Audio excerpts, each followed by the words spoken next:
안녕하세요. 달나라 옥토끼입니다. 오늘도 달나라로 오신 여러분을 환영합니다. 여러분, 혹시 지금 취업을 준비 중이신가요? 아님 취업을 준비 중인 자녀분이 있으시다고요? 취업 준비를 하면서 가장 신경이 많이 쓰이는 부분이 바로 면접이 아닐까 싶은데요.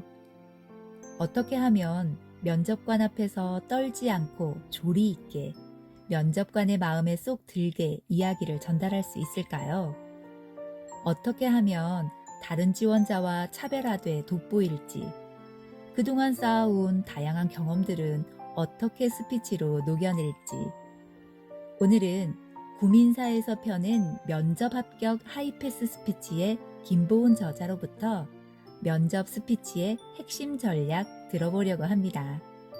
저자는 각 방송사에서 18년 동안 아나운서로 작가로 MC로 일해왔고, 현재는 커뮤니케이션 전략가로 기업체와 관공서에서 스피치 강의를 활발하게 펼치고 있습니다. 또한 대기업과 공무원 면접을 준비하는 지원자들을 도와 해마다 높은 합격률을 경신하고 있어 바로 현장에서 적용해 볼 수 있는 살아 숨쉬는 생생한 전략들을 이 책에 고스란히 담고 있습니다.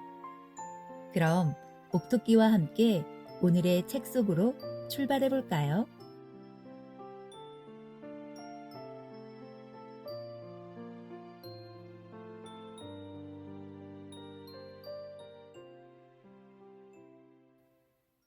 자신의 생각을 조리 있고 체계적으로 전달하기 위해서는 단순하게를 기억해야 합니다. 한 호흡이 긴 문장을 말하거나 그리고 그래서 그런데와 같이 접속어를 빈번하게 사용하는 말은 지양해야 합니다. 이러한 문장으로 말을 하게 되면 핵심 주제를 드러내기 힘들고 연결이나 호응이 맞지 않아 논리정연한 사람으로 비춰지지 않게 됩니다. 특히 어려운 용어를 사용하면서 복잡한 메시지를 전달하는 지원자에게 면접관은 인지 과부하를 불러일으키게 됩니다. 즉, 과도한 메시지의 전달로 인해 그것을 회피하게 되는 심리를 일으킨다는 것입니다. 심리학 박사 한스 게오르크 호이젤은 그의 저서 브레인뷰를 통해 복잡한 메시지를 말하는 사람과 간단한 메시지를 전하는 사람의 이야기를 들었을 때 사람들의 반응을 실험했는데요. 복잡하고 길게 말하는 사람에게 청자는 뇌의 고통 중심부를 활성화시켜서 회피하는 심리를 일으킨다고 밝혔습니다. 반면 간단하게 명쾌한 메시지를 전달하는 사람에게 청자는 보상 중심부의 뇌가 활성화돼 상대의 이야기를 즐겁게 받아들이게 된다고 합니다. 면접관을 설득하고 싶다면 단순하게를 기억하세요. 그리고 단순하지만 체계적으로 말하는 화법을 익혀서 논리 정연한 모습까지 보여주세요. 그럼 체계적인 화법으로 확신에 찬 답변을 할 수 있도록 준비해 볼까요? 가장 먼저 알아볼 면접 화법 제1 전략은 짧고 간결해 A, B, A- 화법입니다. 누군가가 질문을 했는데 자기 생각을 두서없이 말하다가 정작 질문 내용이 무엇이었는지 기억이 나지 않아 재차 물었던 경험 한 번쯤 있으시죠? 이러한 상황은 면접장에서도 자주 발생합니다. 면접관이 질문했는데 요점을 먼저 말하지 않고 다른 내용을 먼저 전하느라 결국 질문 내용이 무엇이었는지조차 기억나지 않는 상황 말입니다. 이때 질문을 재차 요구한다면 마이너스가 될 것 같아서 횡설수설 말을 이어가다가 결국 말이 산으로 가는 웃지 못할 상황이 벌어질 수 있습니다. 이러한 상황에 대비하기 위해서라도 화법에 대해 익힌다면 당황스러운 상황을 피할 수 있겠지요. 그럼 A, B, A- 화법에 대해 본격 알아보겠습니다. 이 화법은 우리가 흔히 말하는 양괄식 구조의 화법이라고 보면 쉬운데요. 다시 말해서 질문을 받았을 때 바로 그 질문에 대한 확실한 답변이자 결론인 A를 말하고 그 결론을 뒷받침하는 이유와 근거인 B를 제시합니다. 그리고서 다시 한번 질문에 대한 답을 정리, 요약하는 의미로 A-인 결론을 말하는 화법입니다. 잘 이해가 되시나요? 방금 설명드린 A, B, A- 화법을 더 잘 기억할 수 있는 꿀팁이 있습니다. 이 그림을 머릿속에 그려놓고 답을 정리하면 훨씬 도움이 되는데요. 이런 말이 있죠. 듣기만 하면 잊어버리지만 보면 기억한다.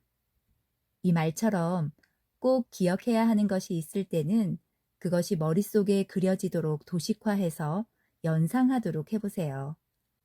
이 그림처럼 화법을 그림으로 기억해두고 답변을 정리하며 입으로 소리내 연습하는 행동으로 이어진다면 설득을 하는 데 있어서 아주 유용한 도구가 될 것입니다.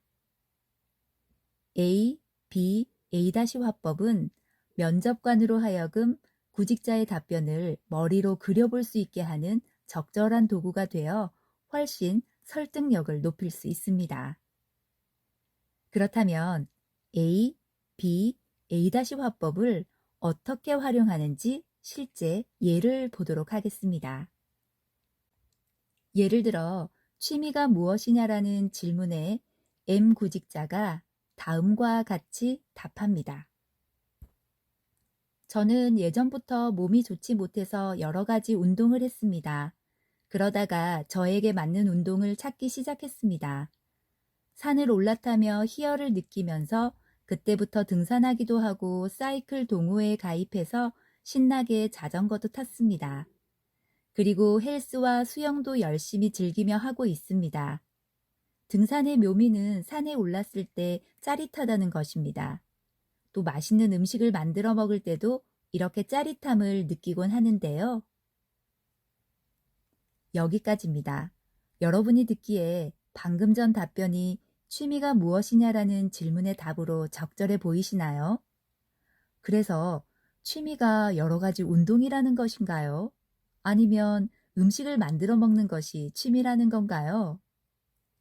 정확하게 키워드를 잡지 않고 두서없이 말함으로써 답변의 요점에 어긋났으며 질문의 의도에도 벗어난 답을 한 사례입니다. 다음은 오늘의 화법 전략인 A, B, A- 화법으로 취미가 무엇이냐라는 질문에 답을 해볼게요. 잘 들어보세요. 우선 결론인 A를 바로 이야기합니다. 저의 취미는 등산입니다. 다음은 이유나 근거인 B를 이야기합니다. 어릴 적부터 체력 단련을 위해서 부모님과 가볍게 등산을 했던 것이 이제는 저의 취미가 되었습니다. 등산을 하면서 같은 취미를 가진 사람들과 어울리며 좋은 시너지를 얻기도 했습니다. 또한 스트레스가 쌓이거나 힘들 때 등산을 하며 땀을 흘리고 동료와 이야기를 나누다 보면 어느새 그 스트레스가 사라지곤 하는 것을 느낍니다. 결론 A를 다시 한 번 더 언급하며 A-를 말합니다. 일을 하면서 보람된 날도 있겠지만 힘든 날도 있을 것입니다.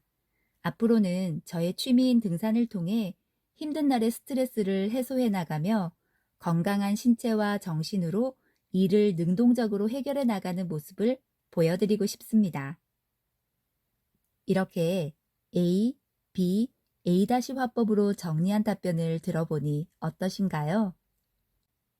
취미가 무엇인가요? 라는 면접관의 질문에 등산이라는 정확한 요점을 전달했고 취미를 통해 느끼고 얻은 것들은 무엇인가라는 면접관의 숨은 의도까지 잘 파악한 답변이라고 하겠습니다. 즉, 이러한 답 구성을 머릿속에 도식화해서 그려넣는 연습을 꾸준히 해나간다면 머릿속이 백지화되는 것을 분명 막을 수 있을 것입니다. 이제 여러분이 A, B, A-화법을 활용해서 질문에 대한 여러분만의 답을 구상해 보시기 바랍니다.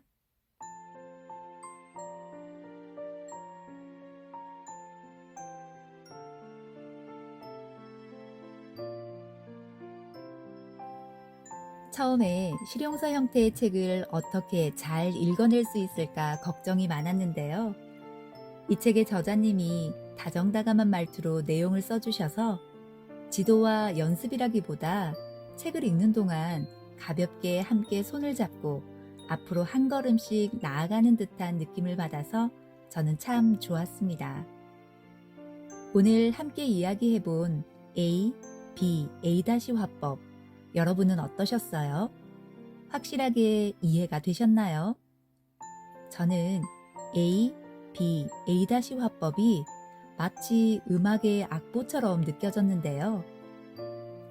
내가 전달하고자 하는 이야기를 악보로 옮기듯이 A, B, A-로 나누고 체계화하면 마치 이야기가 노래가 되듯 부드럽게 이어지고 상대방에게 내용 전달도 확실할 것 같습니다.